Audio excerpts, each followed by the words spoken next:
안녕하세요, 아나 여러분. 율리안입니다. 저는 40살에 한국에서 목사 되기를 포기하고 결국 캐나다에 오게 되었습니다. 그런데 그 시작은 아내에게 건넨 저의 말 한마디 때문이었죠.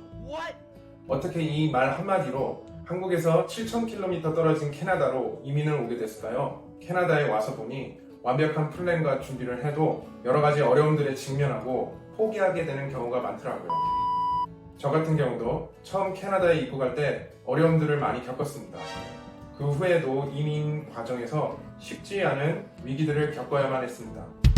그럼 지금부터 많은 사람들이 캐나다로 이민을 오는 이유들과는 사뭇 다른 저만의 4가지 이유를 바로 말씀드리도록 하겠습니다.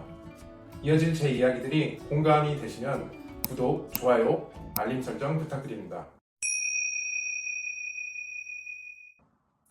첫 번째 이유는 바로 영국 선교 때문입니다.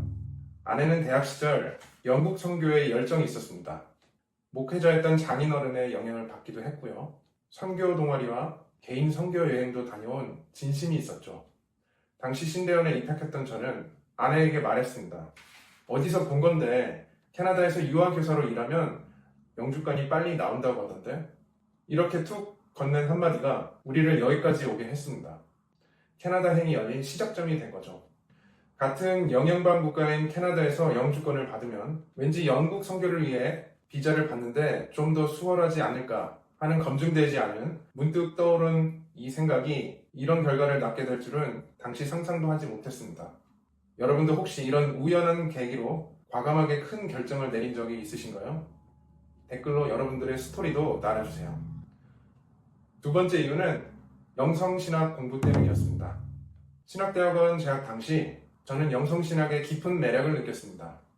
영성은 인간 존재의 심층적인 차원, 존재의 궁극적인 부분을 뜻하고 영성신학은 인간의 초월적인 영역을 실천적으로 다룬다는 점에서 저의 관심을 사로잡았죠. 그런 점에서 현대적인 영성신학이 잘 발달해 있는 미국과 캐나다 중 한 나라에서 공부를 할 수 있다는 것은 제 개인적으로 아주 훌륭한 기회였습니다. 그래서 주저하지 않고 캐나다를 선택했죠. 특히 제가 좋아했던 영성신학자 유진 피터슨의 나라가 바로 캐나다였죠. 그분이 밴쿠버의 외곽 조용한 지방에서 주일에는 교회를 심호하고 주중에는 책을 집필하며 지내는 모습이 제게 큰 영감을 주었습니다. 나도 저렇게 바쁘지 않고 자연 친화적인 환경 속에서 깊은 영성을 추구하며 목회와 집필에 전념했으면 좋겠다는 생각을 했었습니다. 여러분들 중에도 혹시 영성과 영성 훈련에 대해 관심이 있으신 분들이 있으신가요? 세 번째 이유는 다문화 사역에 대한 경험과 배움 때문이었습니다. 저는 한국이 결국 다문화 사회로 나아갈 것이라고 확신했습니다. 실제로 지금 한국을 보면요. 점점 더 많은 외국인 학생과 노동자들이 유입되고 있고 다문화 가정들도 점점 늘어나고 있죠. 더 많은 가치와 문화, 관습, 사상들이 혼재되어 가고 있습니다. 결국 우리는 세계화의 물결 아래 더 많은 국적과 인종, 문화의 사람들과 함께 교류하고 어울리며 온라인은 물론 현실 세계 안에서도 가까이 함께 살아가고 있는 일이 벌어질 것이라고 보았습니다. 현재는 그것이 더욱 현실화되고 있는 한국과 한국교회의 모습을 우리는 보고 있습니다. 이런 점에서 저는 미리 다문화적 환경 속에서 살아가면서 공부와 사역을 병행하면 배우고 느끼는 바가 크고 훗날 한국교회로 돌아왔을 때 제가 기여할 수 있는 부분이 있을 것이라고 판단을 했습니다. 혹시 여러분들 중에도 다문화 국가에서 살아보셨거나 살고 계신 분들이 혹시 계신가요? 여러분들은 어떤 점이 좋았거나 어려운 점들이 있으셨나요? 마지막 4번째 이유로는 북미 원주민 선교 때문이었습니다. 제가 처음 아메리카 원주민들에 대해 관심을 갖게 된 것은 대학생 때였습니다. 북미 원주민들의 자연주의적인 영성, 리추얼들, 문화, 음악, 그림, 의상 등등 이런 전반적인 것들을 다 좋아했습니다. 그들의 역사적인 이야기들과 추장의 교훈들을 듣다 보면 너무 마음이 감동이 됐었고요. 유럽의 침략자들에 의해 고통받았던 이야기를 들으면 가슴이 아파서 눈물 짓기도 했습니다. 한국 시중에 시판되고 있었던 거의 모든 원주민들에 대한 책들을 섭렵해서 읽었었던 것 같아요.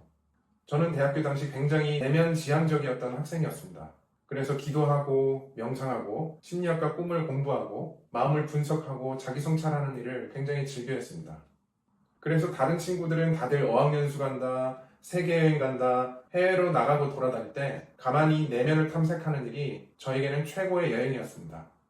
그러나 이런 제게도 꼭 여행을 해보고 싶었던 지역이 있었는데요. 그건 바로 바이칼 호수와 아메리카 원주민 공동체였습니다.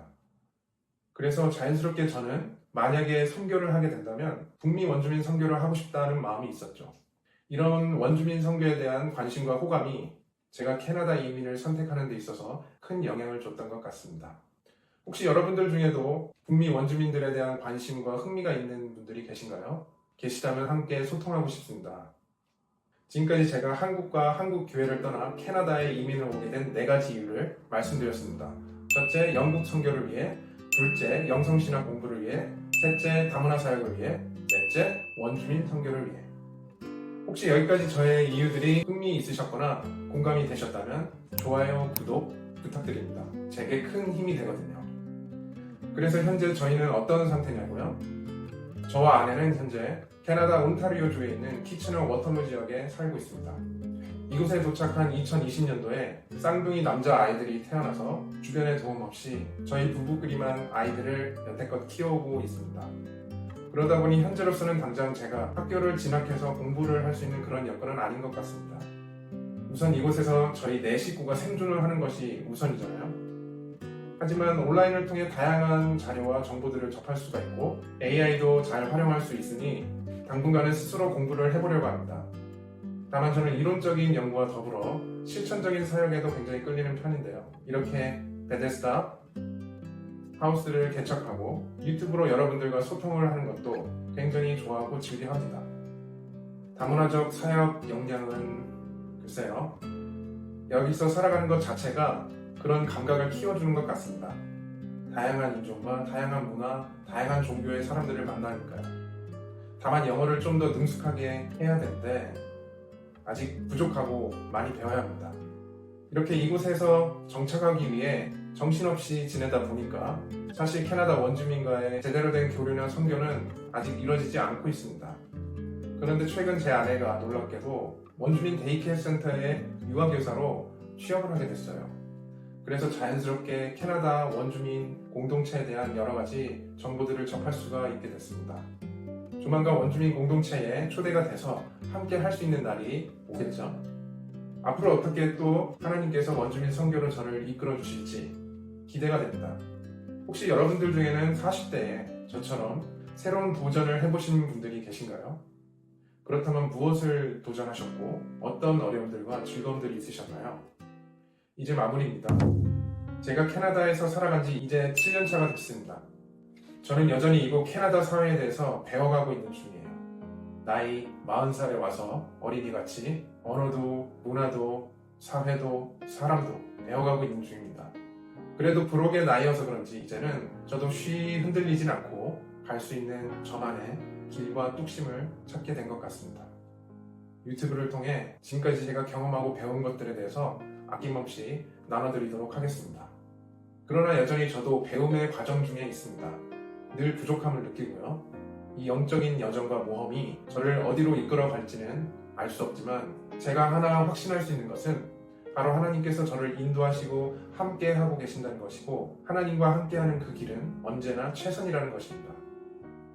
다음 영상에서는 제가 캐나다 키치너 워털루 지역에 온 후에 캐나다 한인교회에서 이중직 사역을 해왔던 남다른 경험과 이야기들을 해보도록 하겠습니다. 많은 기대와 관심 부탁드립니다. 이 영상이 지금까지 의미 있었고 재미가 있으셨다면 좋아요와 구독, 알림 설정 부탁드립니다. 여러분들의 구독과 댓글 하나하나가 제게 큰 힘이 되고 앞으로 이 채널에서 더 유익한 이야기들을 나누는데 보탬이 됩니다. 그럼 다음 영상에서 또 뵙도록 하겠습니다. 감사합니다. 엘피스